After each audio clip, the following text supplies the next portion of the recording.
মালাকুল মউত ফেরেশতা কি একজনই? যদি তিনি একজনই হয় তাহলে একই সময় পৃথিবীর বিভিন্ন স্থান থেকে মানুষের জান কিভাবে কবজ করে? মাশাআল্লাহ।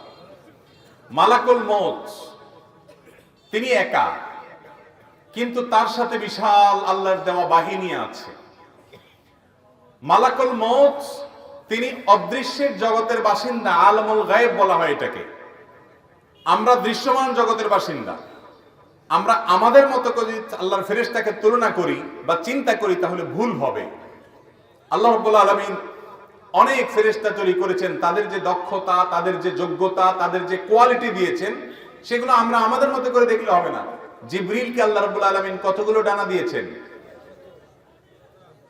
শত শত ডানা, এবং ডানার প্রসারতা এত যে পূর্ব পশ্চিমকে পরিব্যাপ্ত করে ফেলে। আল্লাহ তাআলা দিয়েছেন না দেন নাই? তো তিনি যা পারেন আমরা তা পারি না। আমরা একা হলে যেটা পারি, ফেরেশতারা একা হলে তার চাইতে হাজারো লক্ষ কোটি বা অগণিত গুণ বেশি পারেন।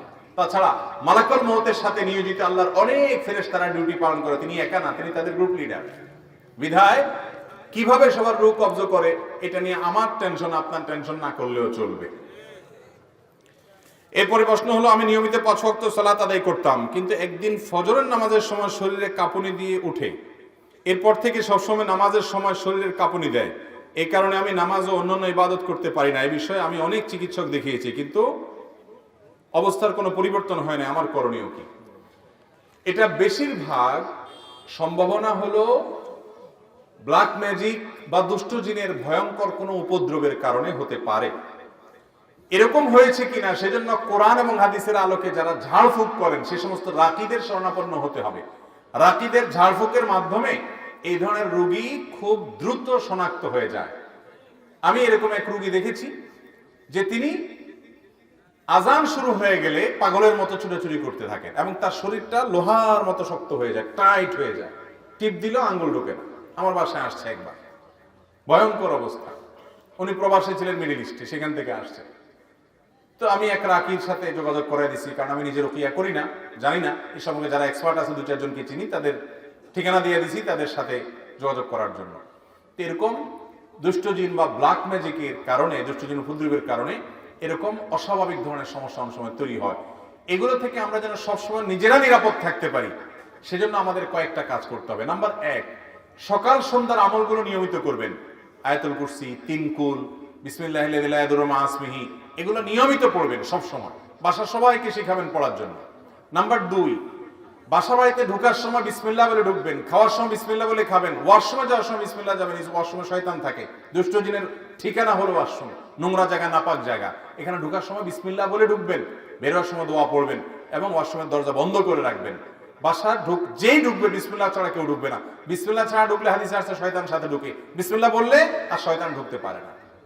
তো এরকম অনেকগুলো আমল আছে, এগুলো যদি নিয়মিত করা যায়, বিশেষ করে সকাল সন্ধ্যার আমল, আর যে বিসমিল্লাহর আমল যেটা বাসায় ঢোকার সময়, খাওয়ার সময় এবং ওয়াশরুমের কথা বললাম।